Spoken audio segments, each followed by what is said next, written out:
Alright, so here we go. Uh, we heard the songs. We watched the volume. Let's talk about things now.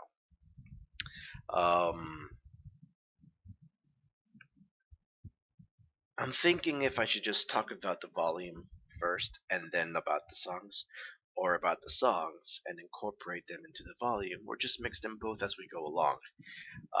Not to worry, I have the lyrics.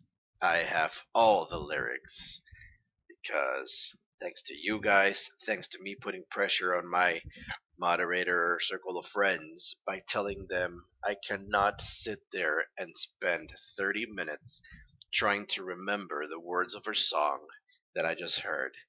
I need to move by quickly through this, so I need the lyrics.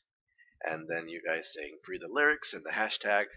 I don't know how to use hashtags, I just threw it in there, but apparently it worked, so great job, everybody.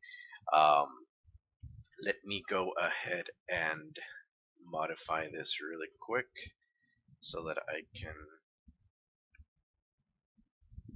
pull them up here. 1 second. Okay, here we go. And there we go. Let's go ahead and pull up my office in here, and let's go ahead. Here we go. There we go. How do I wait?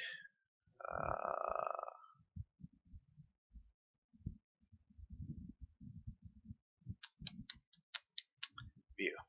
I want it to be a read mode. No, that's not what I want. How do you go back? No, go back. Oh, you know what? That works fine. No, it doesn't work fine because that's not what I'm looking for. Let's see. There we go. Perfect. Nailed it. And now I just have to adjust my screen here to see just how well. Yeah, that's actually good. It's not really intruding. You are, though. Alright, perfect. Excellent. Now you guys can see the lyrics, and you can also see me, or in this case over here. So, let's talk about Volume 2. Let's start off with the beginning. Volume 2 started off. Let's go a little bit more back into Volume 1. Volume 1 actually started presenting the story, the plot, the characters, and it was action packed.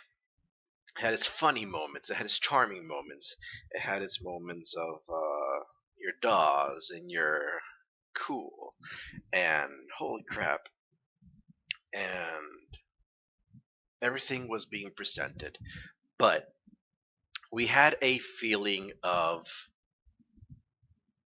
okay. We had a feeling that everything was okay, despite all the combat, all the fighting, all the conflict.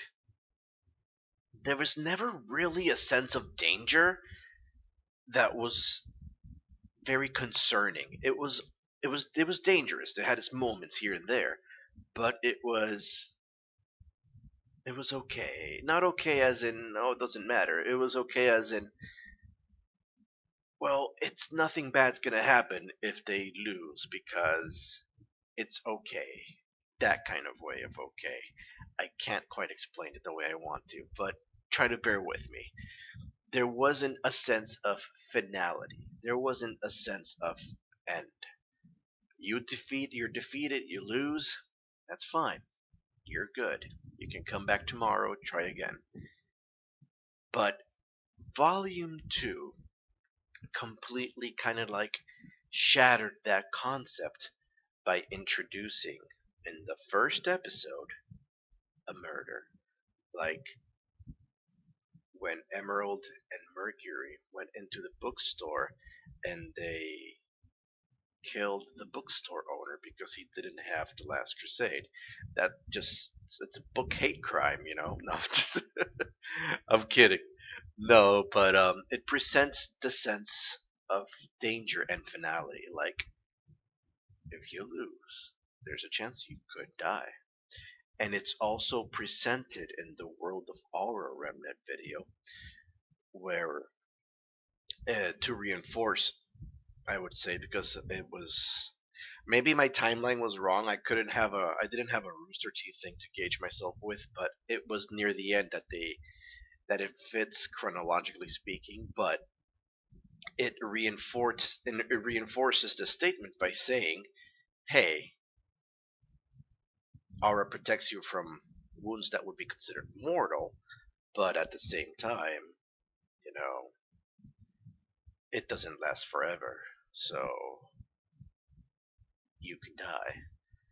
And it gets presented to us right from the start. It gives us that sense of, wait, people can actually die. That changes everything. Every time there's a combat, you could die. Versus before, there's a combat, he'll lose, but he'll be okay. So Volume 2 just started introducing this element of finality and danger and death. And death, that's an interesting topic because a lot of the songs that we just heard are themed that way. So we progress our story. Volume 2, it just goes on and on and on, and you're introduced with a little bit more detail to different characters. You were introduced to Mercury, Emerald, Cinder, um, become more prominent during the series, during the volume, and we're also introduced to Penny. And well, no, we were introduced to Penny back in the beginning, but we have a chance to delve deeper into her personality, her character, and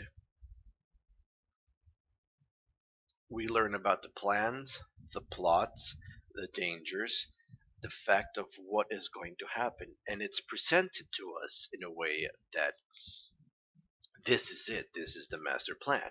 Once this is executed and it's victorious, the bad guys win, and death and destruction for the rest of the world, perhaps, um, or for wherever they were at that point. But we are presented with the element of Volume 1, the intro song. Let's talk about the intro song since I have it right here on the screen. Volume 1 starts off with "This Will Be the Day." Um, and it begins basically by expressing the fact that there is danger, the world is in need of a hero, there are elements at play, we need a savior, and it's time to step up. It's time to meet the threat, and this will be the day that everybody's been waiting for. This will be the day that this will finally happen, when we're able to meet the threat at eye level and face off in that way. Then we move on to Volume 2, and the intro song for Volume 2 is "Time to Say Goodbye." Now, I know the first part of the song very well because I've been watching the episodes. And it starts off, as it says here, there's a point where it tips, there's a point where it breaks, there's a point where it bends, and a point we just can't take anymore. And it's talking about in the struggle. It talks about the elements. I'm guessing it talks about the elements of limits, of how much we can deal with, how much we can take before we have to react to things and say that's enough, no more. And then it says there's a line. Whoa, oh, this is weird. Okay, it's like a book. I tried to scroll up, but I'm guessing we have to finish the whole page. But okay. There's a line that will cross and there's no return. There's a time and a place and no bridges left to burn anymore. Once we feel that point of enough, we have to step out and step in. There's going to be a point when the actions that we'll perform will not be able to come back from them. In other words, once we step through that threshold, there's no going back. And I'm guessing it's why it associates to the song Time to Say Goodbye, because we are stepping through that threshold. We are passing through that point that we will do something, or we will witness, or that we will experience something. And that then at that from that point forward, we won't be able to return back to who we used to be, because we will no longer be the same person. And we can't just wait with lives at stake until they think we're ready. Our enemies are gathering, and the storm is growing deadly. Um, this presents the feeling of concern, of uneasiness, of you want to do something, but you're being held back. But you know inside you that you can accomplish these things, that you can set your mind to do something, but you feel like you're held back. And then it starts off, now it's time to say goodbye to the things we loved and the innocence of youth. How the time seemed to fly from our carefree lives and the solitude and peace we always knew. So we're leaving behind our youth. We're leaving behind our innocence. We're leaving behind the little child, the not the little child, the child within us. We're stepping into maturity, into adulthood, into a world of strife, into a world of conflict. And I mentioned way back ago that it this when I first heard this song, it felt so heavy, and it made me feel that there was going to be an event, this terrible event in which would pull out all of our characters out of their youth, out of their innocence, and throw them just without being prepared into the conflict, into adulthood, into maturity, into the strife. And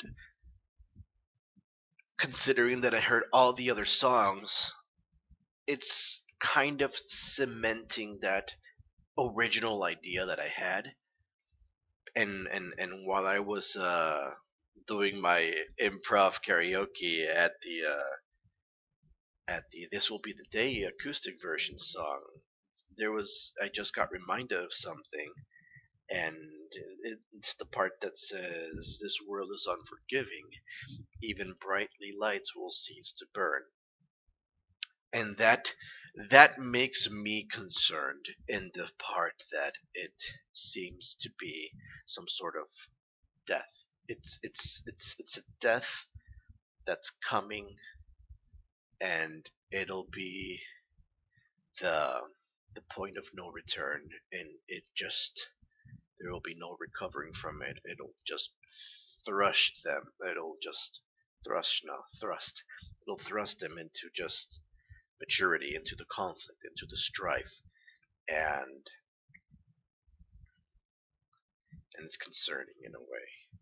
But okay, then it goes on. There's a day when we'll fight and we're not gonna fall. There's a day when we'll stand, and a day when we won't crawl anymore. There's a moment in time, there's no going back, when we're pushed too hard and we won't hold our attack. So it's again with the cornering and the forcing the threat, engaging upon them and pushing in from all sides. At one point, you just won't be able to take it, and that'll be the point when we just can't take anymore, and they'll break free. They'll just pierce through that and just progress forward as it goes along. We can't just cling to childish things as evil just grows closer. Humanity is in jeopardy. The fight is far from over. And it's sad that it says this here. We can't just cling to childish things because it goes on to the original song. You want a life that's full of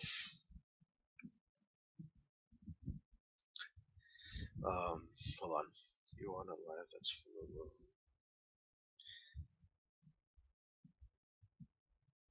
You want a romantic life that's full of love and fairy tales. And in sadly, that's associated with childish thoughts when they think about fairy tale fantasies and the love and the princess and the prince and romantic and full and fairy tale is considered to be somewhat childish. Not for me though. I love that stuff. But it's it creates the sense of like get over it. It's not going to happen. And again, it's this unnatural forced growth on the characters that is just hard and heavy, unnaturally not the way it's meant to be. You know, they are in this situation where if they would have been earlier, they would have had a normal life. But they're here now, and this is the situation they're facing, and they need to step up and take action for these things to help correct them, to help solve them, to help avoid a catastrophe. Now it's time to say goodbye to the things we loved in the innocence of youth, with a doubt in our minds.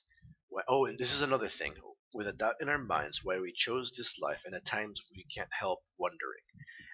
This part of the song starts creating this sort of like, why am I doing the things that I'm doing? And it makes me think about the episode Seek and Search and Destroy, um, when Professor Ooblik tells the girls this is just being a hunter huntress is a heightened form of extermination, which is basically you're just a pest control guy that has awesome skills to control pests. That's the basic foundation of what being a huntsman is. Um, however, when he's delving deeper into the reasons behind the girls, they think they have their reasons, but they just can't quite formulate the thoughts the way they want. Yang, seeking adventure, helping people along the way, looking to do things, but deep down inside, the real reason, at least the one that I'm interpreting from all of this, the reason behind it is on the move, going, going, never stopping, never settling down, never taking a moment to lay down roots, to get involved with people, to make relationships, because she wants, maybe deep down inside, she wants to avoid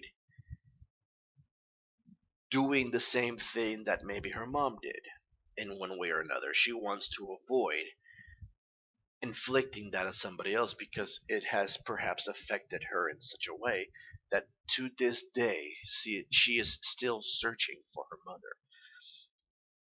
Um, at least at that point. Uh, Weiss, I want to write for my family name, but deep down inside, what later gets revealed, I do not want my grandfather to be the downfall of my company, of our family company. I don't want him to be the last thing that people remember. I want to become a huntress because I want to be able to carry our Shni name into honor, into rightfulness, into good things, and not be involved with this dark, questionable, controversial matters that I know are aware. I am aware, but I just refused to let it happen. And I refuse. I'm not let it happen. I refuse to let that be the cataclysmic event that defines us for the rest of history. I choose to be something better.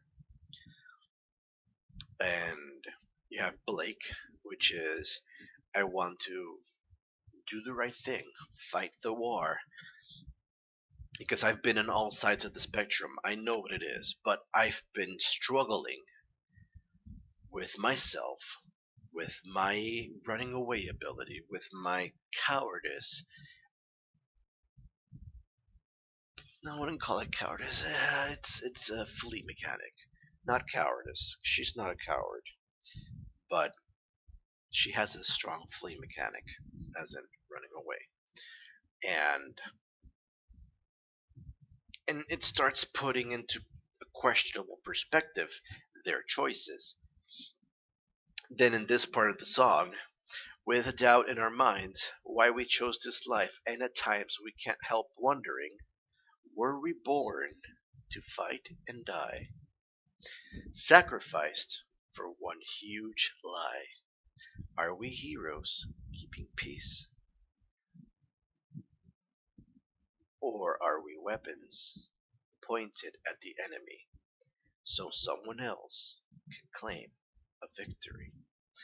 Now, this basically breaks down everything that they have said, everything that they have thought of, and it just puts it in the bare, naked core of what it is. Are we just born to fight and die? A heightened form of extermination. You fight, and then one day you won't be successful and you'll die. Or are we weapons pointed at the enemy,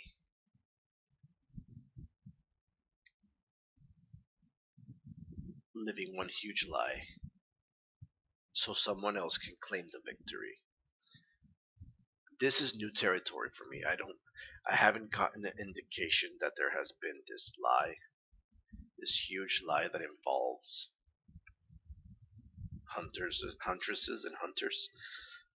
I know there's a lot of secrecy. Excuse me. I know there's a lot of secrecy. I know there's a lot of things that haven't been disclosed just yet. But it's new for me that they mentioned a huge lie at this point. Now it's time to say goodbye to the things we loved, the innocence of youth. How the time seems to fly from our carefree lives and the solitude and peace we always knew. Okay, and we'll talk about dying a little bit. So going back to Volume 2, we developed the characters in a sense that they're not exactly quite sure, but one thing is definitely clear throughout the whole transcourse of Volume 2. The characters are definitely growing up. We see John from the beginning, and you compare him to the John that we just saw in the season finale, stepping up, being concerned for others, and attempting to solve a situation. He is definitely not the same John that we remember from Volume 1. There is definitely growth. Weiss, another character that has developed in such a huge way. Compare Weiss from Volume 1 to Weiss from the episode of No Breaks or Breach.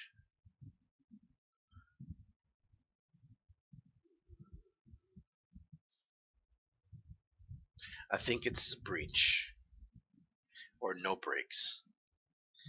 I think it's No Breaks. No Breaks. In the beginning, selfish. I'm doing this. I want to be the one. All about me. And you compare her to now, and she's becoming such a great team player to the point where one of her most memorable moments that may have gone unnoticed is that when she herself created a dust magazine. for Blake. It says here, use this, it'll help. And she's becoming more involved with her team. So the characters are definitely growing. Ruby Rose, same thing. She's not quirky and corny. Not corny, but quirky and in her own sense. And then later on, as time progresses, she's more detail oriented, focused on what needs to be done, paying attention to things, working out solutions with her team, versus being the class goofball like she was in the beginning. And same thing with Yang.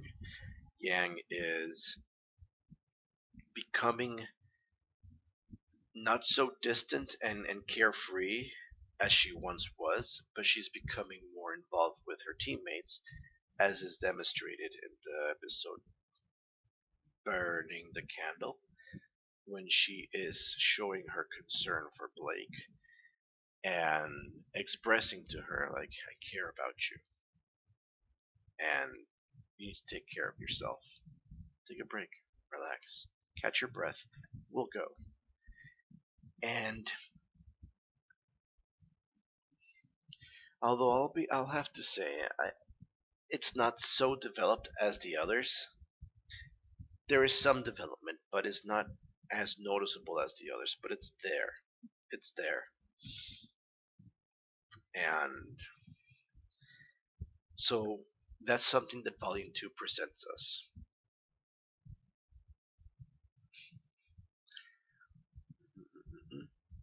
Okay, so let's talk about Die.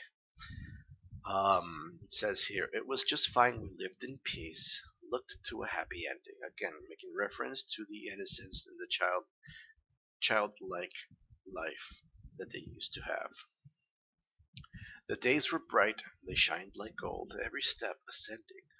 Our dreams came true, our path was clear, the moon watched safely from above. And in here is where it starts getting interesting. But every smile is not the same, and every heart is not filled with love for mankind. Look around, it's getting very hard to find. Not every open wound is simply healed by time, but revenge is always sweet, and chaos is the prize. Yep, got it, because that made such an impact on me. Anyway, let's talk about this really quick. Let's go back. I wish I could put that last line right there, but I can't. Um, Everything is great. We're living a fantastic life. Harmony, peace, love, care, everything is present among the world. But every smile is not the same. And this is such a huge line for me, because when we look at Cinder, Emerald, not so much Mercury, but sometimes he does his little smirk. Every time they come close to RWBY characters, or whenever they meet up, or whatever the case may be, they're always smiling. And not every smile is the same. There is malicious intent behind the smiles. And that is such a huge line for me. Not every smile, but every smile is not the same. You, especially Emerald, and I just remember the last episode. Once they finished loading up Roman on top of the military transport, and then she comes back to the RWBY gang. As soon as RWBY turns around and faces her, she smiles, and it's a smile that is not sincere. It's a smile that's, I don't want to say fake, but it's not a natural smile. It has malicious intent. And then this other line right here, look around, it's getting very hard to find. In other words, this not this one, sorry. I'm just reading along the lyrics. Look around, it's getting very hard to find. it starts telling you, be distrustful. Don't believe everybody. Everybody is lying. Look around. It's getting very hard to find. There's very few honest people left. There's very few people that you can depend on, that you can trust. Look around. It's not there anymore. And then it goes. This is the line I wanted to talk about. Not every wound, every open wound, excuse me, not every open wound is simply healed by time. But revenge is always sweet, and chaos is the prize. I don't know. I honestly, at this point, I don't know what this open wound is referring to, but it sounds a form of betrayal. It sounds as if someone did something to somebody behind their back, and it was so devastating and so hurtful that it was just unforgivable. I will not forgive this day. And that's an open wound. When you choose to not let things go, when you choose, excuse me, when you choose to not forgive, when you choose to not move past something that has affected you adversely, you call that an open wound. That becomes something that is there, hemorrhaging, bleeding, and you're just stuck in it because it just doesn't progress. It doesn't naturally repair itself, and it makes an allocation to that. Not every open wound is simply healed by time. In other words, time as time goes by, you age, you get older, but you still remember that one day that that guy or that girl or that thing or whatever did this to you. Oh, oh, I remember. Oh, oh, and it just festers and it's just there and it's eating you up and it's hemorrhaging and it's bleeding your soul. And time is unable to heal that for you because you choose not to let it be healed. You choose to hold on to it. You choose to stay with it and be like, no, no, no. But revenge is always sweet, and chaos is the prize. You are not satisfied until you are able to inflict that same amount of hurt onto the person that did it to you. And once that happens, everything just becomes out of control and chaos emerges. Boom. What? How could you do this? What's wrong with you? Ah, it's because of this. I'll never forgive you for that. And now, feel what I feel. Feel my pain. Feel my burden. Feel whatever it is. Oh, oh. I said I was sorry. But no, now you will feel this tenfold. You guys do this. Oh yeah? Well, you guys do that. And then everything just starts spiraling out of control and things become chaotic. Feel it everywhere and you see it growing. Enemies arise and the hate is flowing. Oh my gosh, there it is.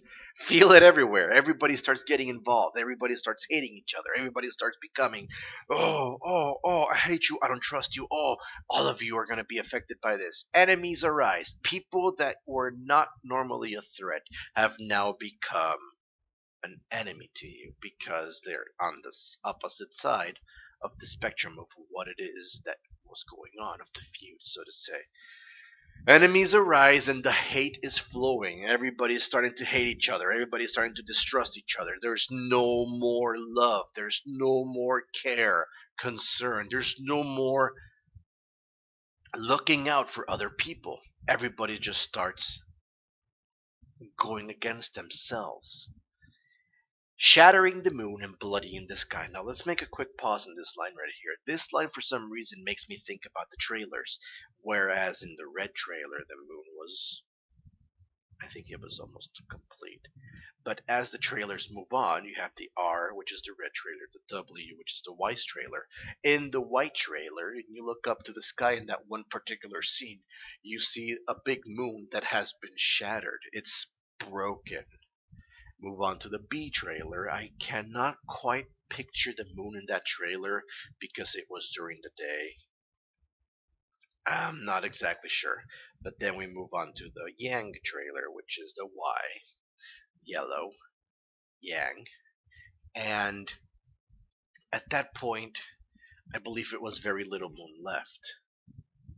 So this line makes me think about that, shattering the moon and bloodying the sky. Then we move on to the machines of war will fuel both sides, and the greed will only grow more lies. Farewell to days of peace, 'cause now it's time to die. The machines of war will fuel both sides. This line basically just became true within Volume 2, whereas the Atlas military hardware was developed for Atlas to protect the kingdoms, but at the same time it fell into the hands of Roman and the Faunus and the machines of war were fueling both sides. They were giving them the tools, the power, the resources to be able to engage in the conflict and keep fighting each other.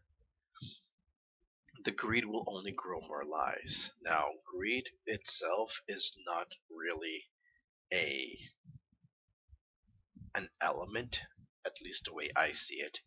Greed is a symptom that is created by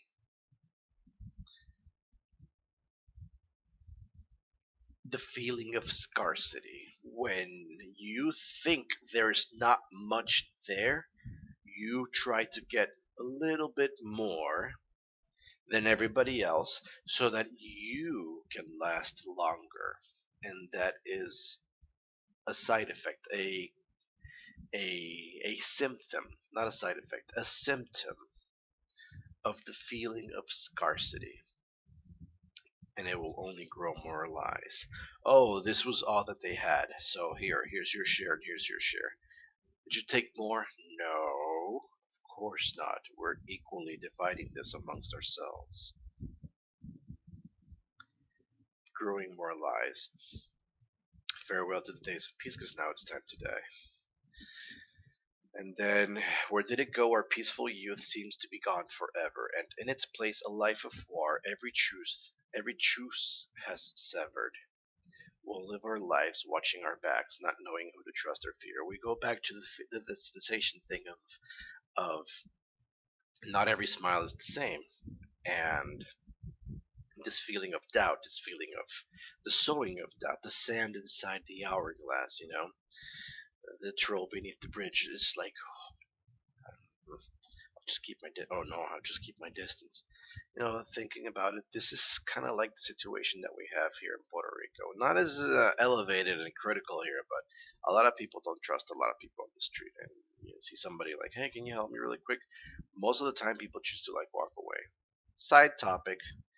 Um, I got lost there. I'm sorry. I went on the tangent of that line, but we'll live our lives watching our backs. We live life in fear. We'll live life unsure, untrusting. I don't know this guy. I don't know that guy. I'm not trusting you. Actually, that's pretty much the entire situation in the world as we see it. Only with time, as we get to actually know a person, then we can actually feel comfortable to invite them into our house and establish a relationship with them. But we still don't really fully know the person just yet. But we start building a relationship. So it's not as bad as it is in this song, but it's similar. The hate just swallows all the love, and all the truth will disappear, lost and blind. So that feeling of distrust, that feeling of anger and hate basically swallows all the love. No more caring for that guy. Oh, you're having a bad day? I don't care. I hate you. Oh, you are not doing so good. You need help with that thing over there? Nope. I don't trust you. Not gonna happen. and it starts just festering. And the more it happens, the more it breeds, the more it just spreads all over the place. It seems our dreams of peace have all been left behind. It's always said white clouds aren't always silver lined, but the future's looking bleak and the storm is set to rise. Now this line right here, it's always said white clouds aren't always silver lined. This is not necessarily true. At one point or another, every cloud, except if it's nighttime, but every cloud will have its silver lining. When the sun hits it at that perfect, precise angle where the light shines just over the outside penumbra of the cloud, it creates the silver lightning. And that is what's considered a metaphor for hope. Because even though you have this cloud above you, there is something really beautiful that forms around it, which is the silver lining. And it says here, it's always said white clouds aren't always silver lined. And this is basically shattering any expectation of hope and wishful thinking and looking forward for a positive tomorrow. Because it's basically saying, you know, sometimes things just don't work out, and it's the way it is, and why put your eggs in that basket? Because it's not going to happen. It's just not possible. It's it doesn't always work out. And while a lot of people are capable of finding this to be true, they find a way to explain it to you to make you think that it's true. It's not necessarily true, because I can say that this little envelope from a very old Express Polaroid studio thing was created with lead, for an example, and because I touched it, I'm gonna get lead poisoning or whatever. But it's not necessarily true. But if I build such an argument in a case to you that you believe that from now on everything that's blue in a little envelope from Express Studio Polaroid is made with lead, chances are you might try to avoid it, because I have just created this sense of like, hey, there's no hope that this will never be made out of not lead. And because of that, it's shattering your hopes and your dreams for tomorrow. And that's why but the future is looking bleak, and the storm is set to rise. In other words, there's no hope, and it's gonna get worse. Say goodbye, time to die. Say goodbye, time to go. Feel it everywhere, and you see it growing. Enemies arise, and the hate is flowing, shattering the moon and bloody in the sky. The machines of war will fuel both sides, and the greed will only grow more lies. Farewell to the days of peace. It's now. It's time to die. Die, die, die. Next up, we have Shine. Now, Shine is the song that they used. Oh, and by the way, the Die is the song that they used for the Paladin fight. If I'm not mistaken, that was the song playing in the background for the Paladin's fight. And Shine was the song used when they were in the dance. But baby. So this song is really cool, really nice, really beautiful, and in particular, it's a song I have no more doubt. It's a song about Pyrrha, and let's talk about Pyrrha for a second. Baby, it's time to make up your mind. I think that tonight is when our stars align. Honey, it's time to leave the doubt behind. Take my hand, 'cause you and I are gonna shine. Now, this is afterwards. This part right here is building up the courage, building up the I guess courage was a good word. Building up the courage to be able to take that step. All right? And then here's where it gets really good. And this basically not cements, but it reinforces my perception of what Pyrrha is, and the more that I thought about it, because at first I was like, what, what? When I first saw that fan art picture about John and Pyrrha, and it looked like unrequited love, but then I thought about it, and it made sense to me. And this song basically explains so perfect and it reinforces the thing that I was talking about Pyrrha. And here we go. I was cold in the dark. It was empty in my life. From the outside, it looked so bright, but nothing felt right to me. Pyrrha is a girl that has been always looked up to, admired, praised, and just held in such high regard that she became superhuman. She became at a different level that nobody could reach her no matter how hard they try. And everybody stopped themselves from trying to go up and touch her. Like a sky with no sun, like a night that has no day, always darkness. My heart was eclipsed by the dark. Then something changed. Now, this part right here gave me a little bit of heebie-jeebies, or it sent little chills down my spine. And it says, I saw a little ray of light come through. The tiniest of sparks came into view, and then you made me hope again. And I'll tell you when this happened. I will tell you right now, it was in the lockers. When John was trying to recruit Weiss into Team John, Weiss pointed her out, like, hey, how about her? And he turns around and he rejects her. He tells her, like, hey, how? And he just didn't give her the time of day. This for Pyrrha was something unprecedented. She has never experienced that form of uninterest or rejection. It wasn't really rejection, but it was just uninterest, brush off. There you go. She has never been brushed off before the way John did. John did it unknowingly because he just didn't know who Pyrrha was. And that is the factor that separated John from the rest of everybody else. Everybody else knows Pyrrha Nikos. John Arc doesn't. For him, she's just your average run-of-the-mill girl that's just, okay, well, look good, but I got my attention over here. So, about team. Sorry about that. So, now it's time to join Team Arc. Spaces are limited and they're filling up quick. And it's just great to see that dynamic. And this is the moment when a little ray of light came through, the tiniest of sparks came into view, and then you made me hope again. Hope what, you might be asking? Well, simple. Hope of being human.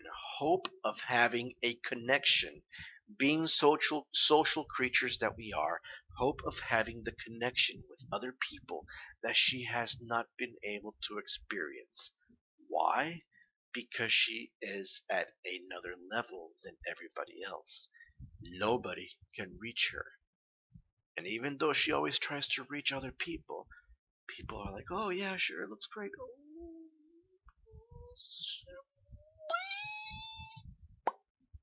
Because people just feel so overwhelmed by her presence. They feel so, oh gosh, this is Pyrrha Nikos we're talking about. Oh my gosh, I am not worthy. And it's just, there's never something unique. There's never something true with her from everybody else.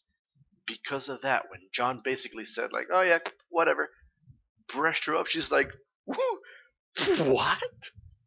What is this? He's treating me like a normal person. Not because of what I am, not what I am, who I am, but because I'm a person that he doesn't know, because we haven't formally met, and he's not treating me in this pedestal. Wow, what? And then it goes on and says, I've been watching you, helping you, wishing that you'd see that the girl you've been waiting for so long could be me. Now, I've never been in love, but I think this is it. Might seem like a schoolgirl crush, but I have to admit, I want to take a chance and make you see. I think that you're the one who'll rescue me this time. You're finally gonna see you should be mine. And I think this is so great. It's basically putting the perspective that even though she was at a different level, top class, unprecedented before, warrior, always undefeated, undisputed, but she's been needing rescuing because she's lost in a cold, dark room by herself. And this is great. I think this is so perfect a representation of Pyrrha and how the mechanics of things have worked. It caught me off guard because I wasn't thinking about it, but once I actually start putting my head and wrapping it around it, I'm like, it makes sense. Um, so then we have the dancing chorus, but baby, it's time to make up your mind. I think that tonight is when our stars align. Honey, it's time to leave the doubt behind. Take my hand, 'cause you and I are gonna shine. I won't need any dreams. It's all there if you're by my side. That's so sweet. Every moment's enough, and you take me to paradise. When I needed a hero, you knew it, and you were there. And I'm scared, but I'll open my heart up. I'm ready to dare. Now, honestly, at this point, I don't think that that verse applies just yet because Pyrrha, I don't believe she has taken her chance, except. Mm, I don't know if the dance scene when they're at the dance in the balcony, when she's by the balcony looking fabulous, but not point when she's by the balcony and then John comes up and he's like, "Oh, so how's it going?" "Oh, it's going good." "Oh, you look great. Is your date gonna beat me up if I say that?" "Oh no, you're good. There's no date here tonight." "Oh, what? How can that be?" "Well, because this is my life." I don't know if that was her opening up her heart, expressing to him, exposing herself to him. This is me. This is how vulnerable I am. Even though I'm a great warrior, I'm still human. And I still have feelings, emotions, and I still want to be a part of something. And I thought you were it. A guy like you. I would have loved to come here with a guy like you. And maybe that is her opening up her heart. Maybe that's her taking the step. But up until that point, she didn't. Because when John is asking for advice for Wise, she says, just be yourself. No gimmicks, no tricks, no silly things. Just be you. And if it's meant to be, it'll happen. And that's very good advice because if you're not you when you first make the impression, you'll get it. But then it'll just die off because they'll see you, and if there was never any interest, it just makes things worse. Although there are times that can recover if worked together. If you want love advice from Dr. Charfox, that's probably another channel I'll make, but let me know. Anyway, back to the analysis over here. So at that point, Pyrrha hasn't really taken it there, and then Nora comes up and she says, "Practice what you preach, Pyrrha. Practice what you preach." And I don't know if the dance scene was it right there, but eh, I didn't pick up any signs of affection between them from that point forward. So I don't know. Maybe it's her taking her baby steps. Now, I know I never felt like this before. I never really knew what love was for. I dreamed, but never did believe. That is so sad. But baby, it's time to make up your mind. I think that tonight is when our stars align, honey. It's now we leave the doubt behind. Take my hand, 'cause you and I are gonna sky. Look this, light the sky until it's dawn, and baby, you and I are gonna shine. Why is the organization thing going bad? Dream come true. What? Dream come true. Oh yeah, this is another Pierce song, and it says here, this song there was a line in here that caught me off guard. I've been watching you lately, chasing your tail, and it drives me crazy. You'll never get that girl. She don't see in you the things that I can see. The girl's ice cold, and it ain't meant to be. Looking above the upon you. Um, so we see this progression throughout the volume, and her noticing things. But you know what? There's a line in here that says, I've been spending time wondering why nothing I do can catch your eye, just can't capture your attention.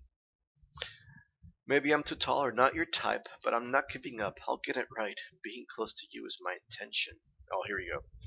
I see more in you than the rest of them do, and I'm not gonna let you fall. I'll swallow my pride, time after time, because you're worth it all. That line right here is something that we clearly see Pyrrha do. When she, like I said, goes out of her way, tells John wise advice. John, just be you. No gimmicks, no nothing, just do you. And that's her swallowing her pride.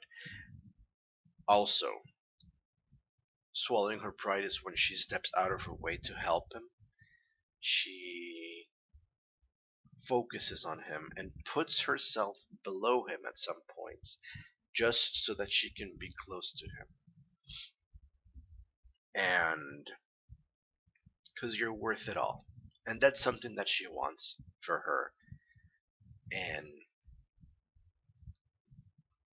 blinded by love. What can I say? Whenever I think of you, how I wish you only knew that you might be my dream come true. That's really sweet. But what do I have to do to make you notice me? And then I remember this from the ending credits. Oh, you know that you and I would be alright. We could dance on the roof. We could light up the night. We can light the night. Gotta make you see me in that way. And then here's the part that caught me off guard. Why don't you forget about the little chicken white? And oh, okay. When I heard this, I thought she said, "Forget about the little chicken white. She don't care about you, and she's so uptight." Hey, let me put a smile on your face. Um, how I wish that you knew that I'm crazy for you, and I'm waiting by your side to be to your side. I'll get you alone, make you my own. It'll be divine. It sounds really aggressive, that last line there. I'll get you alone, make you my own. It'll be divine. Wow. Let's go back to verse 2. Um, yeah, so these songs are all based on the dance episode. It's basically all taking place, and you can dance on the roof. We can light up the night. Forget about that little chicken white. She don't care about you, and she's so uptight. Let me put a smile on your face. Well, this is great. This is just great lyric composing. There's not really any hidden meaning unless you think about the metaphors. I can keep on waiting because my heart I've been saving. I think you're gonna figure it out. I'm the one for you, and there's no one else. Yeah. What do I have to do to make you notice? It's gonna be you for me and me for you. Forget the chicken white and make my dream come true. Gotta get it right. When I get it done, I'm gonna win your heart. I'm gonna make you mine. Come on, come on, come on, come on now, baby. But what do I have to do to make you notice me? Notice me, notice me. Good song. Good song. Caffeine. Now this song is really high paced, high speed, and it lives up 100% to the name, Caffeine. Because it's just in there. And it starts off right from the beginning. Listen up, strap in, notify your next of kin. In other words, you're going to die. Something horrible is going to happen because we're going to go in so hard, so fast, and it's just going to be over instantly. You're about to take a ride a little on the blazing side. Guzzle down your Red Bull because you're going to need a bucket full. You're watching me accelerate, tear up the interstate, a certified monster. I'm an absolute trip. Like gold is redding, hard to handle, so you better get a grip. Super fast, super fly, bona fide wise guy. Call the Morgan, say goodbye. Write your will, it's time to die. And this is crazy. This song is so cool, so fast, so high paced. It's awesome. Caffeine, caffeine, I'm caffeine, I'm caffeine. I'm a bad dream, I'm a rad scene, I'm a tad mean, but I'm not afraid to take you out. Um, considering how high paced this song is, and how quick and rapid and everything, and it's like all about speed and danger and peril and just going and hard and just craziness. Yeah, again, I'm a cheetah on the plains. I'm a highway star, the supersonic princess in $1 million car. Blood on fire pumping through my veins, weaving in and out while I'm bolting through the lanes. I'm hyperdrive, overdrive, hit the gas at 55, breakneck, train wreck, and my presence gen flag. Track run, the speed is sounding, electrifying, pulse pounding. Heart pumping, brain thumping, watch me get the party jumping. It's so fast, so much take in that I can't pause at every line. I have to keep going to make it justice, give it justice. But it's all about speed. I'm a cheetah in the plains. I'm a highway star, supersonic princess in $1 million car. Same thing with the other one. Oh, hit the gas at 55. Have you ever hit the gas at 55? If you have a really good sports car, it's neck breaking because you're going fast and you're in the like fourth gear or so, and then when you hit it, you drop down to third gear at high revolutions, and it's kind of like. So it's probably why it mentions in there, breakneck, train wreck. But then we go over here into the guy part, Jeff Williams, and he's talking about taking a ride on the blazing side. Red Bull energy drink, just going at it. Accelerate, tear up the interstate, certified monster, absolute trip. So this song is all about speed and quickness and just intensity. It's intensity. And it's kind of like metaphorical in a way because the character that had this song playing in the last episode of Volume 2, she was all calm, cool, collected, and just walking, taking her time. And that makes me think about Velvet. It's not Velvet, is it? It's Violet. For some reason, I keep saying Velvet, but it's Violet. Is it? Because I don't know why I keep. Oh, I'm so sorry. I was thinking about Velvet Remedy, and that is somebody from something completely different. And if you know what it is, excellent. It's a good book. But it's Violet. Her name is Violet. It just made me think about the scene right now. I was going through the images on my mind, and the part where apparently Violet is getting ready to open her weapon, and then I'm guessing that's the team leader. She says, "Hold up! Don't do that. You've been working on that all semester. Don't use it here. You'll save it. Don't don't lay it to waste." It makes it sound like if it's a one-time use weapon.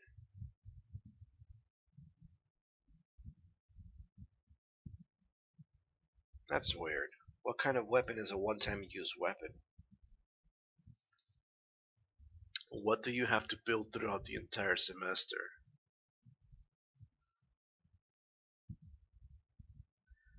What takes you so long to build?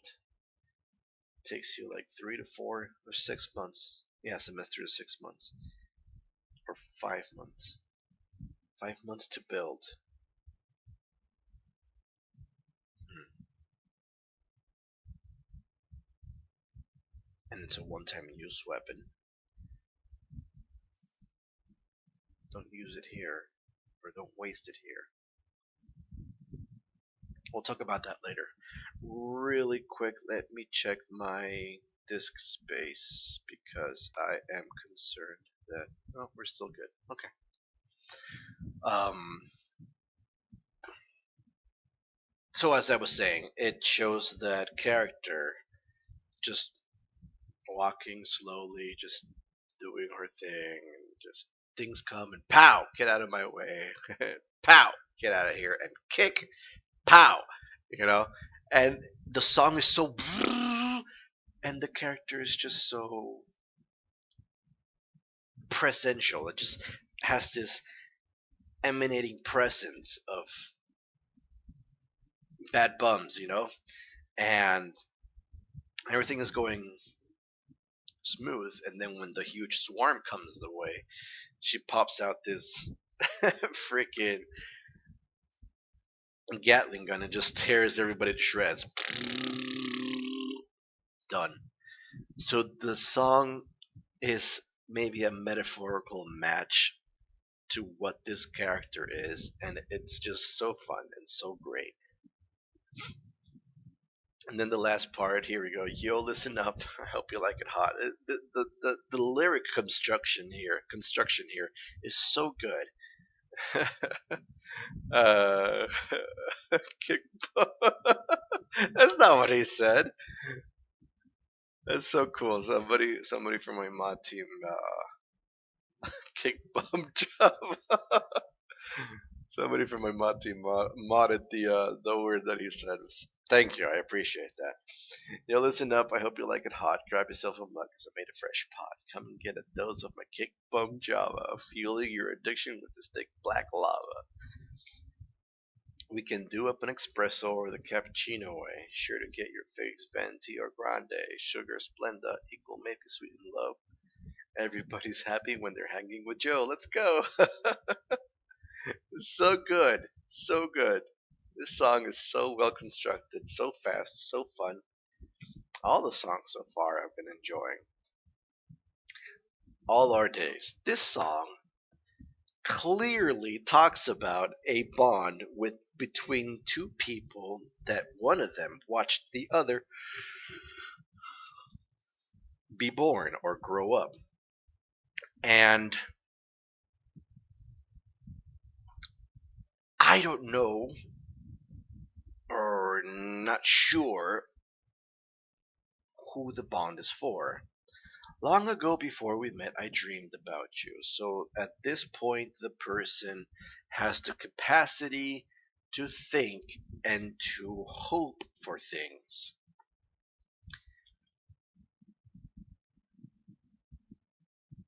Uh, can Yang have dreamt of having a baby sister?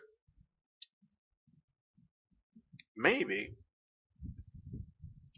If she was lonely, a lonely child, which apparently she might have been, since Summer Rose was there before. Not sure. Maybe. Oh, I'm so lonely. I wish I had a friend to play with. I wish I had a sister. I dreamed about you. Does it qualify? I say so.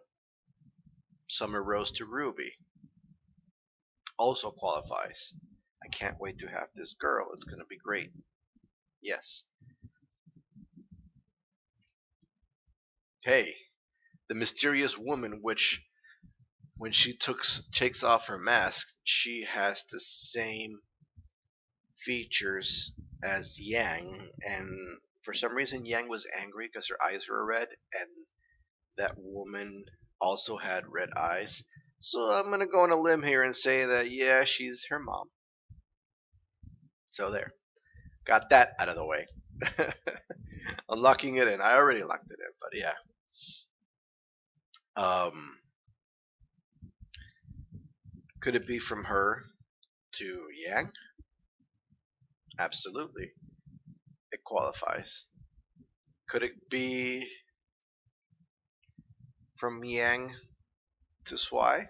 Sure, why not? From Ruby to Swai? Absolutely.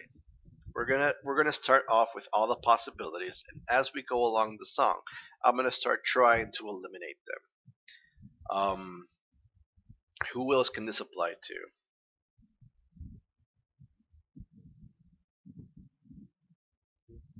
Not sure. Let's scroll down. The peace you bring, the songs we'd sing, the way you'd make things new. Alright, so clearly poor Swy is now out of the equation because he cannot sing and he can bring peace because he is a type of weapon and he will make things new, but I don't know if you would consider singing a song with a dog normally because you could do it. I know you can, but it's just uncommon, and we're sticking to the common realm here. Then one day you arrived. I heard your angel cry, helpless, small, and perfect. Welcome to your life. At this point, we still qualify everybody else up till now because Yang is able to see Ruby be born. The mom is able to see Ruby be born. The mysterious woman is able to see Yang be born. They still qualify. And on that day I made a vow, whispered and true, no matter what, no matter how, I made this promise to you. Still good. I will cling, I will clutch, I will hold on to you. I won't turn away, I won't leave, I won't go. I will stay with you all our days. Still good. Years of joy have passed since then. What time I've seen you grow. Watched you play, new each day. I begged the time to slow. Still there.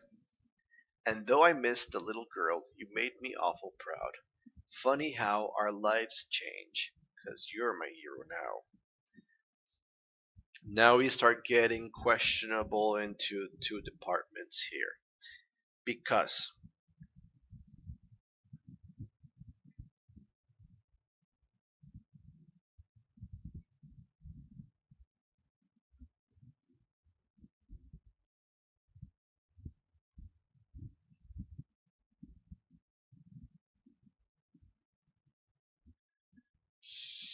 I'm processing information.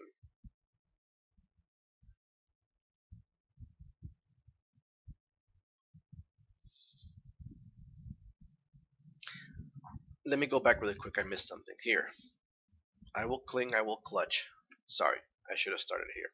I will stay with you all our days. At this point, we're getting into the questionable department because both Summer Rose and the mysterious woman.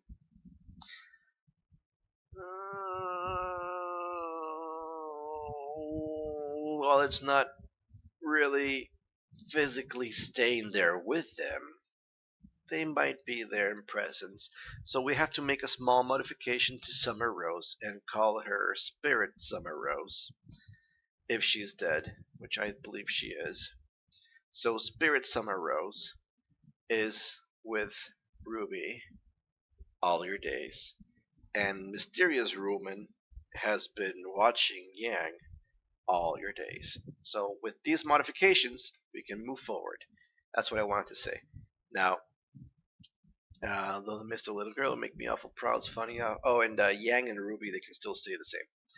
But it's starting to become a little bit more apparent that Yang and Ruby are there in first place, and the other two options are coming in close second and third. But things in life will rearrange, friends come and go. Don't ever doubt, don't ever feel fear. I'm always here, and you know. I will cling, I will clutch, I'll hold on to you. I won't turn away, I won't leave, I won't go. I'll stay with you all our days. So the song ends, and we still have these three possibilities that are valid at this point. Spirit Summer, Ruby Rose, Mystery Woman, Yang. Yang, Ruby. Who is it? I don't know. I'm not sure. And I can't give you a straight answer that is unfounded, so I will not comment on that for now. But it is a beautiful song about motherly bond, and not necessarily it has to be mother daughter. It's just a motherly bond. Next up we have Boop. Now this song is it's heart wrenching. It's funny. It's high beat. It's fun to listen to, but when you listen to the lyrics, it's heart wrenching. It really plays at the heartstrings. It's definitely Nora realizing when I never knew a time when you weren't by my side, the one thing I could always count on, always there for me, you've been my family, even when all other hope was gone. So during the beginning, difficult time, through time itself, and forward, excuse me, you're always there. You were there for me. And we've grown together. We've grown used to being together. But then it says, but for a while things have seemed so different, like it's the same, but so brand new. I can't believe it. When did I start to fall for you?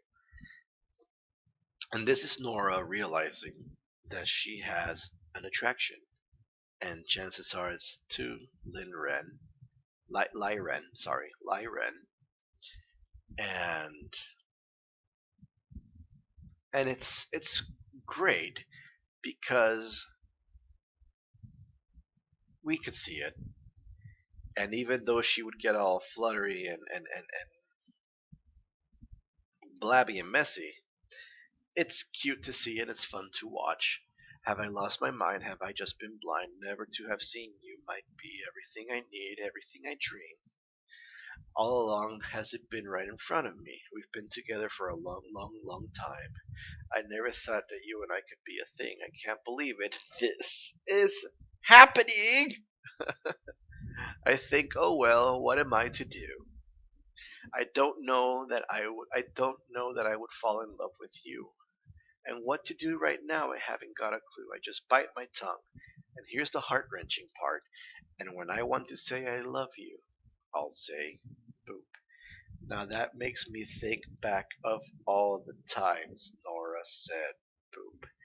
And it's so sad. So it's like this sweet melancholy, it's just so oh from the beginning when Ren is walking and then Nora like peeks down from the bush and she goes, boop, I love you.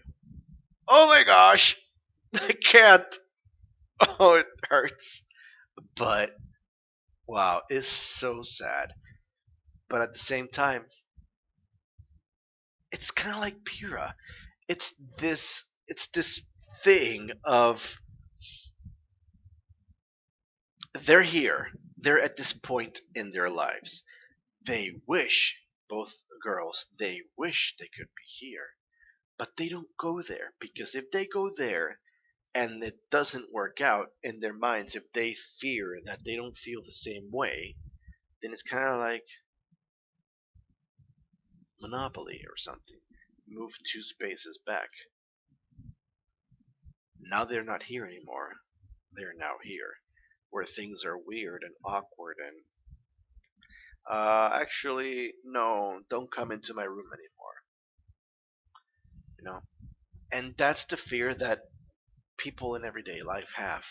It's the fear of, oh, I like being here because we're together, but not together together, because that'd be weird. But they're together. They can share things together, and it's not awkward. But once one of them takes the step and it's not responded to, then they fall back, and it's okay, awkward. Listen, it's still the same, but it never really is because people don't have the maturity to be like, hey, listen, I'm sorry, but no, but yeah, but no, but let's, okay, good. what do I do? But anyway, so Pyrrha and Nora are on the same situation one way or another. And then we go on to here where it says, every chatelaine wants to share her reign, so come and join me in my castle. We'll crush our enemies, bring them to their knees. I know I have a tendency to babble, but when I think about you, I can't help my heart from racing. My mind goes fast and my geese start shaking, my stomach does flips and my brain does flops. All these things and these things and these feelings that oh goodness, and these feelings that I'm feeling, I don't think that I can stop. I could just say I love you everything, but I can't quite tell myself if you're feeling quite the same. Oh, okay, here we go. Yeah, but I can't quite tell myself if you're feeling quite the same. So since we don't have certainty, we're not going to move to that point, you know, because if it gets rejected or if it gets not responded to, then we're just going to and we don't want that. Nobody wants that. Maybe I should slow it down, try to show restraint. Hold Magnihild. I think I'm going to fate. I think, oh well, what am I to do? I didn't know that I would fall in love with you. And what to do right now, I haven't got a clue. I just bite my tongue. And when I want to say I love you, I'll say boop. And so well. So well constructed. So well organized. Great song. Really great. Close your eyes. Sacrifice. This song, let's talk about this song really quick. Because this song also has. That's a long song. Alright. Close your eye now. Time for Dreams. This was the song that was in the credits at the end. Death is never what it seems. Take the things you thought you should. All the things they said were good.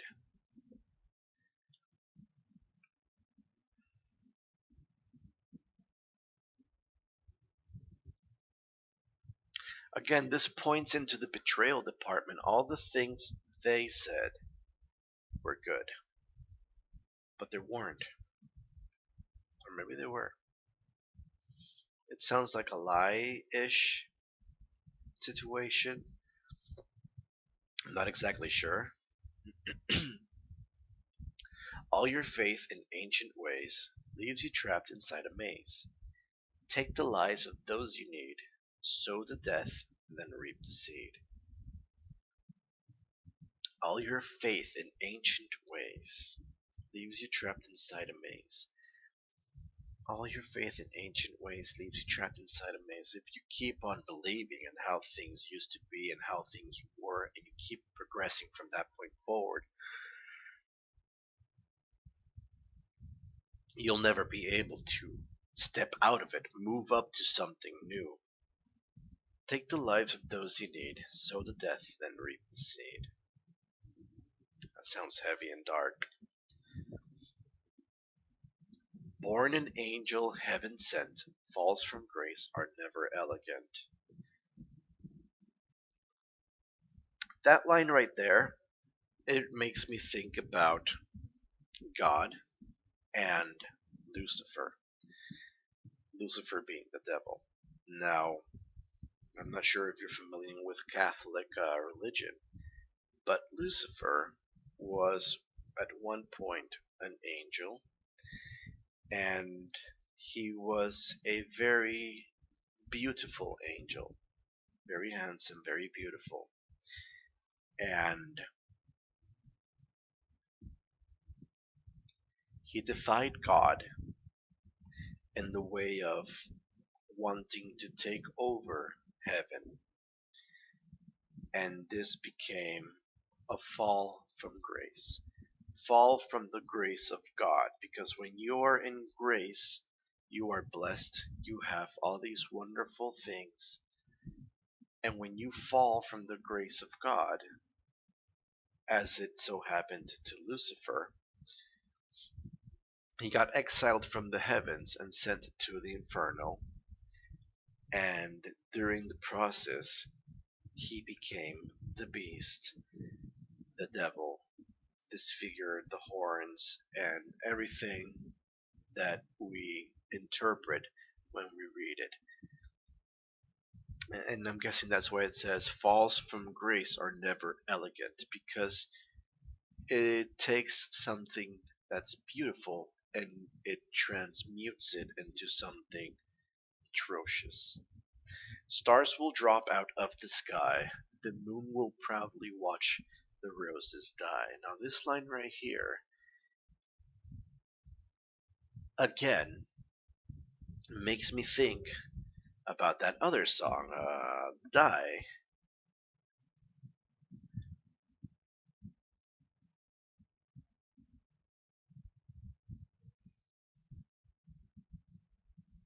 When it says bloodying, shattering the moon and bloodying the sky.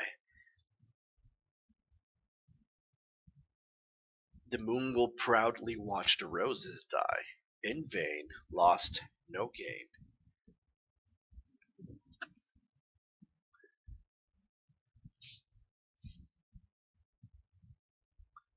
Why would the moon watch proudly? If in the other song it says that the moon watched safely from above. But now the moon is watching proudly. The roses die. What are the roses? In vain, lost, no gain.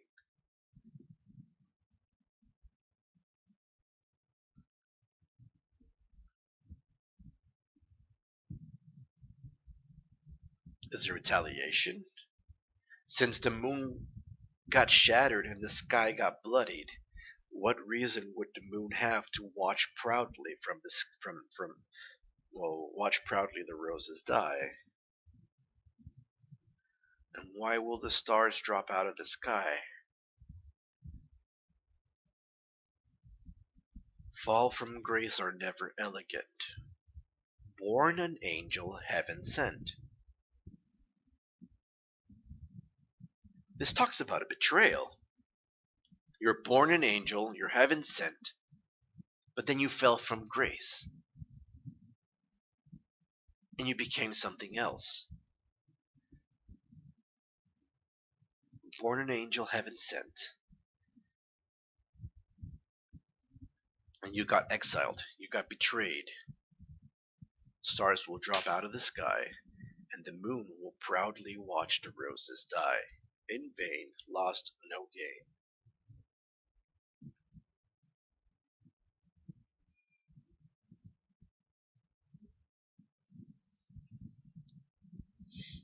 But you're not taking me. Can't take my life. I'm not your sacrifice.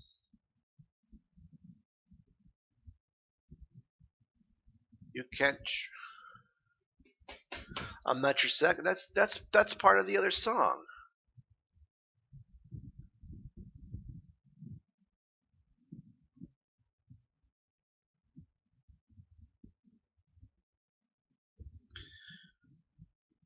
Time to die. Feel it everywhere, shattering the moon and bloody in the sky. Time to die. Say goodbye. No, it's. I know I heard it. Hold on.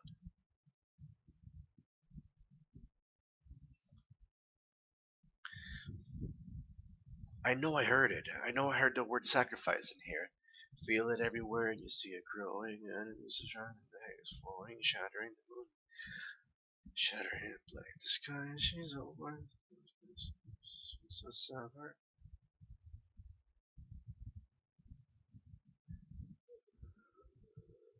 Circumstances time to just say.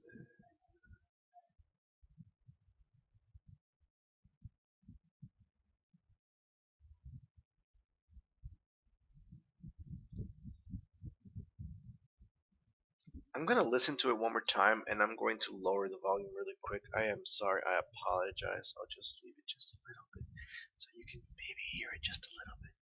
Hold on. Let's see here.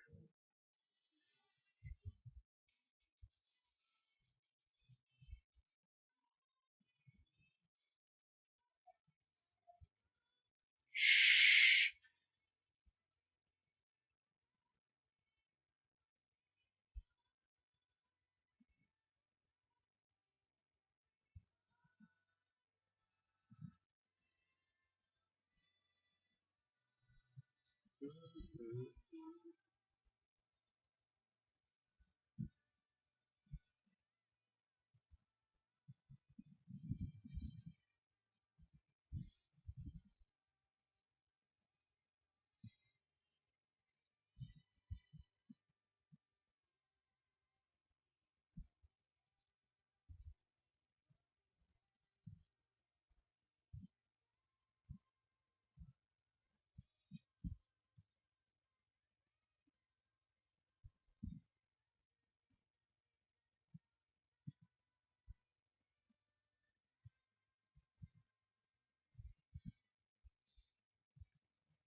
Okay, it was around here.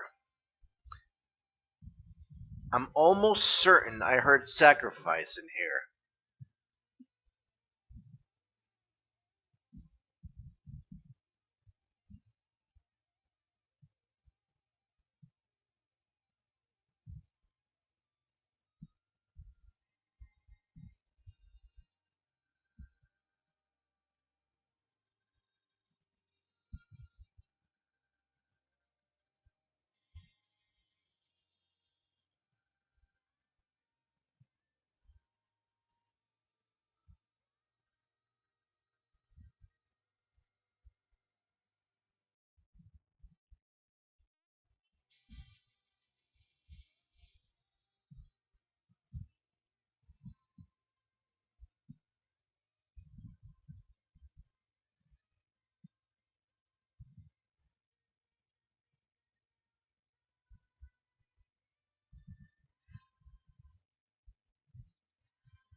Maybe I was mistaken then. Maybe that part of say goodbye sounded like sacrifice, and I made the connection. So that's irrelevant. All right. Yes, it's true. Charfox makes mistakes. Boop and sacrifice. Falls from grace are never elegant. But you're not taking me. Can't take my life. I'm not your sacrifice. All right. You can try, but I'm free. You won't conquer me. I won't crawl. You know what? The song title is Sacrifice. This one is. I don't know why I'm fixated on it, but okay, I'll stop. I'll stop.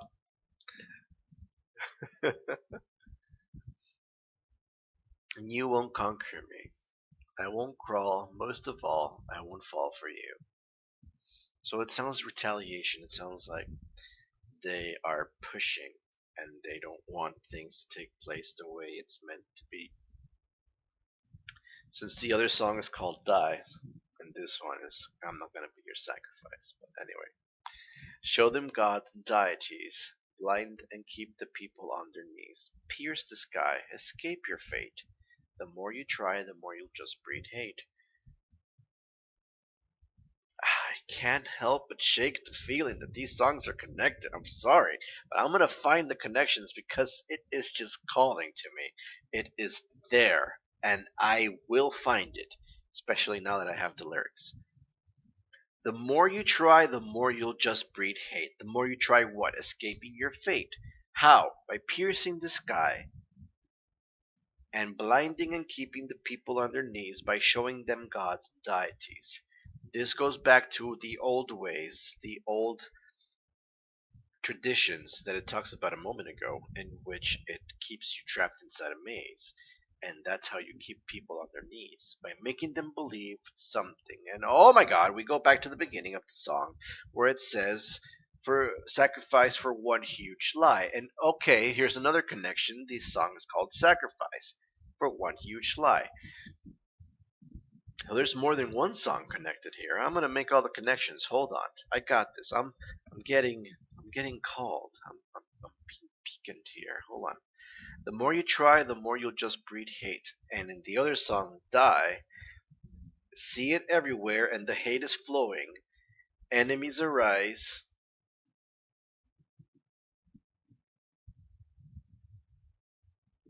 Am I saying it wrong? See it everywhere, and the hate is flowing. Enemies arise. I think I'm saying it wrong. And I'm not going to think about it because I got the lyrics right here. Let me just go back really quick. Here we go. Stop. One more, two, three, four. Ah, one more song.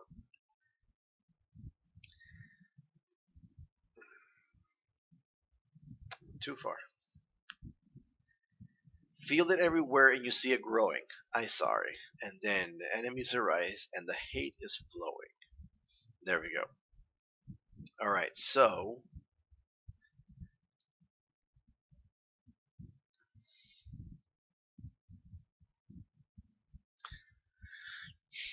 the more you try, the more you'll just breed hate. How do you make the hate flow? By trying. What are you trying? Escaping your fate. What is your fate? If you're a heaven sent, and you're born an angel, what is your fate? To die? To be the sacrifice. But you're not taking me, because I will take the lives of those I need. I'll sow the death, then reap the seed.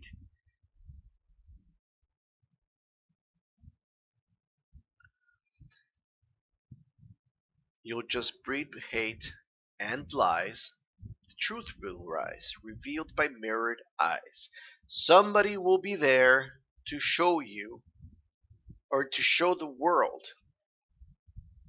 the lies and the hate that you have spread, the way that you have just propagated all this negativeness into the world. And then the most, I don't want to say creepy, but the most, not disturbing neither, the most unnerving part is, what if all the plans you made were not worth the price they paid? Even with the lives you stole, you're still not closer to your goal. Jeez, this is heavy and thick. Hold on a second. What if all the plans you made were not worth the price they paid? They paid. The plans they paid, or the plans they paid, as in the lives that you took. Even with the lives you stole, you're still not closer to your goal. What is the goal? Who are we talking about? Goodness. Are we heroes? Keep the peace. Are we born to fight and die? Are we weapons pointed at the enemy so someone else can claim the victory? Is that someone else this person? The person that has been spreading the huge lie? The more they try, the more they breed hate and lies, shattering the moon and bloodying the skies. So eventually, at one point, the moon will proudly watch roses die. In vain, lost no gain.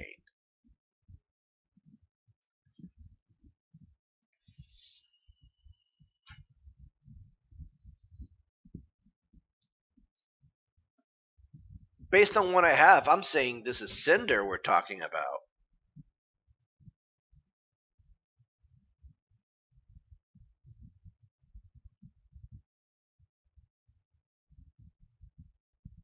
This is Cinder. This is Cinder saying, "Close your eyes now, time for dreams. Death is never what it seems. Take the things you thought you should. All the things they said were good." She is always this manipulative thing. All your faith in ancient ways leaves you trapped inside a maze. What is the purpose of Cinder to do the things that she's doing? Let's start there. Why is she so interested in creating this destabilization? And then we go back to the song Die, but not every smile is the same, and not every heart is filled with love for mankind. Why?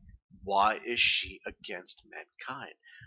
Has she been the one that has received the open wound that is not healing with time? Is she the one that is so fixated on creating this chaos, this destabilization of humanity, to turn everybody against themselves, to make people pit against each other in a way that makes everything fall apart? Take the lives of those you need, sow the death, and reap the seed. This is what happened in the last episode. She took the life of many people, even not by direct action, but it was part of her plan and it was going to happen at some point eventually. It just got sped up along the way. All the innocent civilians that got attacked by the Grim during the breach, and sow the death, then reap the seed. Reaping the seed right now is her being able to dig herself deeper into her infiltration. That's why she probably says at the end of the episode, "All in all, I call today a success." And then Mercury or Emerald says, one of them says, "Yeah, we lost a lot of faunas. They're not going to listen to us anymore." Oh, then Alex comes in. "They'll listen to me." But that's them reaping the seed of all those deaths that they sowed. Born an angel, heaven sent, falls from grace are never elegant. What was it? What was it that caused her that huge scar? This is one of those more questions that we're getting from the series finale than the answers that we should get, but we'll probably get later on in Volume 3. The moon will proudly watch the roses die in vain. Lost, no gain. Despite all the atrocities and all the bad things that she is doing, shattering the moon bloody in the sky, at one point the moon will turn around and watch proudly the roses die. But the roses, I don't know if it's making an allocation to Ruby or if it's making an allocation to the bloody ones, which are Cinder and her crew. I don't exactly know at this point. In vain, lost no gain. I'm guessing it's Cinder because of that line right there, lost no gain. In vain. Or, oh, nah. Roses die in vain. Summer? Summer Rose died in vain? Oh, man. I don't know. But you're not taking me. You can't take my life. I'm not your sacrifice. You can try, but I'm free, and you won't conquer me. I won't crawl, and most of all, I won't fall for you. Escape your fate. What is your fate, Cinder? What are you destined to do? Die? Sacrifice? But you don't want to. The more you try, the more you'll just breed hate. Because you're doing all these things. Lies. And then the truth will rise, revealed by mirror eyes. Revealed by mirrored eyes. Mirrored eyes are eyes that are able to express to you or to look at you and show you who you really are, what you really are, what you're becoming, and just give you a reflective insight upon yourself. Or maybe they're just trying to be very literal and they're calling mirrored eyes eyes that are really shiny, like a mirror.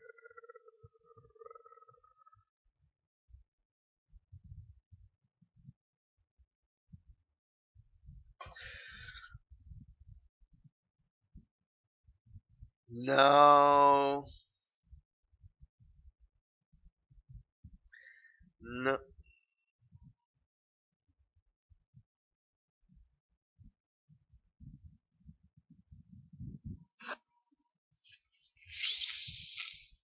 No. No. No.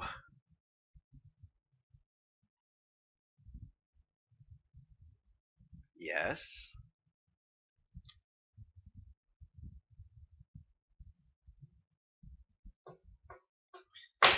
What color is a mirror? It's silver. And who has silver eyes?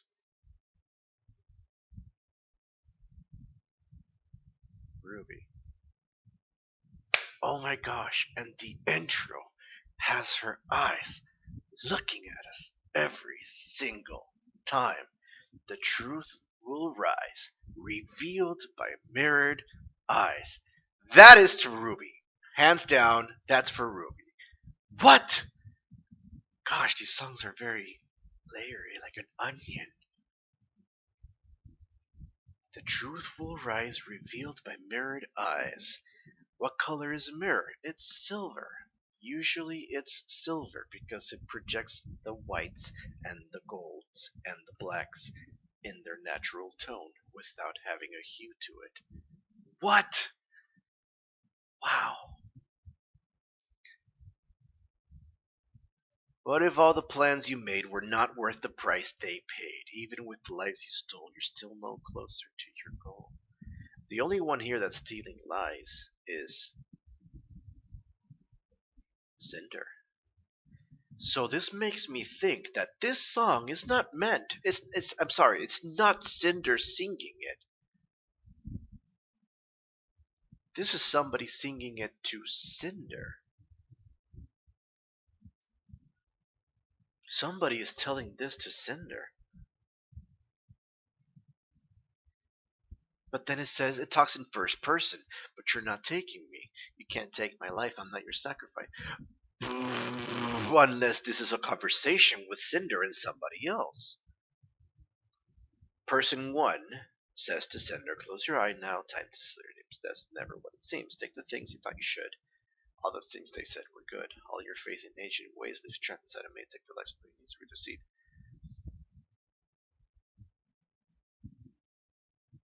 And then Cinder replies, born an angel, heaven sent, fall from graces are never elegant. Stars will drop out of the sky, the moon will proudly watch the roses die. In vain, lost no gain, but you're not taking me. And then she continues, you can't take my life, I'm not your sacrifice. You can try, but I'm free, you won't conquer me, I won't crawl, most of all, I won't fall for you. And then person goes back to Cinder and says, show them gods and deities, blind and keep the people on their knees. Pierce the sky, escape your fate. The more you try, the more you'll just breed hate. And lies. Truth will rise, revealed by mirrored eyes. And then this song, oh, that line, revealed by mirrored eyes, holy crap. I thought it was more like a psyche, a retrospect mirroring of somebody. Like when you look at somebody, like, listen, I see you for what you are. You're not doing this right. You should do this, and you should consider this, and all these things have led to this. This is my eyes mirroring your actions, and you looking into me to look into yourself. But if you take it into a literal concept, mirrored eyes, what color is a mirror? It's silver. Who has silver eyes? Ruby Rose. What the French toast. Holy crap.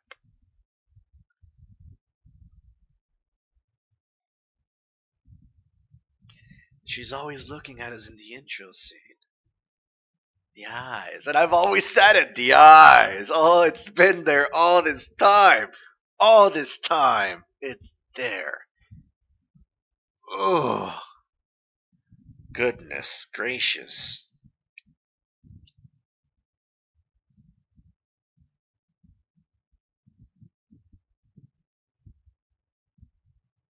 That's crazy. That's crazy. Anyway, uh, I don't know. I don't have much information. I can sit here and try to keep breaking this song apart, but it has been 2 hours and 23 minutes, and holy crap, My computer is about to blow up because I have gone over the 1 hour marker. Let me check my hard disk space. Is this legit? Oh no, we're getting there. We gotta stop quick.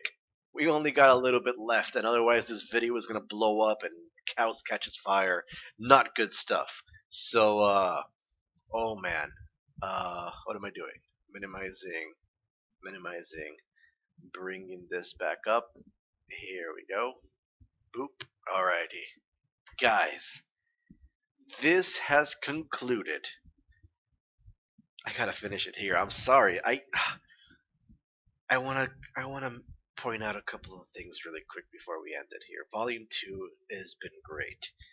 The beginning to the end, we watched our characters grow. We watched them develop. We still have that looming thread hanging over us of this impending event. Brightly lights will cease to burn. I don't want it to, but somebody is going to die. And it's somebody that we all care for because it's going to be a brightly light. And the only way we can identify a brightly light is if we are able to relate to them, if we're able to make a connection with them. And that's the only way that it'll be such a ripping event that'll just tear right through us and just and so I suspect, I really hope I'm wrong on this one so bad, but I suspect one of the main characters might suffer a terrible fate. And let's hope it's not the case. But death is possible. Volume 2 has expressed to us that death is possible and there's no coming back. And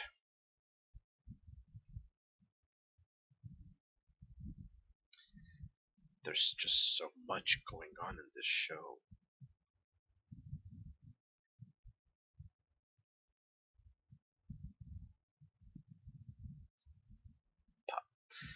I'm a loss of words right now. I'm thinking about my hard disk filling up. Because if it fills up, all the things that we've done up till now, gone forever. But it looks like it's not going so far. So it was at 50, now it's at 30, and it took me those 2 hours took me 20 gigs. So I think I may have 2 more hours left. So I can calm down a little bit and take it easy. But it's scary. um,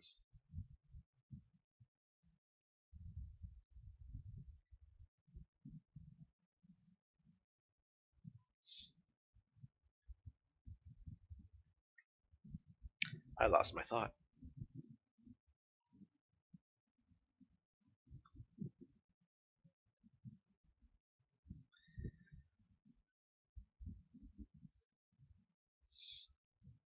Volume 1 intro, Volume 2 intro, die, sacrifice are all relating to similar symbols within these songs.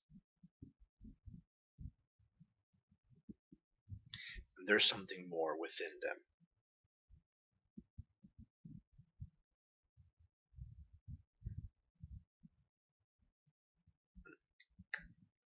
But anyway, I'll leave it here for now. This is like movie theater length, that's 2 hours of you guys watching me just talk about the show and talk about the songs. But anyway, I'll leave it here. Guys, thank you so much for just being a part of this and everything that has been happening. Volume 3 is up next. And for some reason, I remember back in the day that it was the volume that everybody was always like, "Oh, I can't wait for you to get Volume 3, Volume 3." I was like, "Okay, well, I'm trying to get there. I enjoy the show." I remember somebody once made a comment, Nexus Kid, I'm looking at you, that you were a fan, and it's possible. There's a hint, chance that maybe I might be a fan of the show. Just maybe. It's uncertain, but maybe. but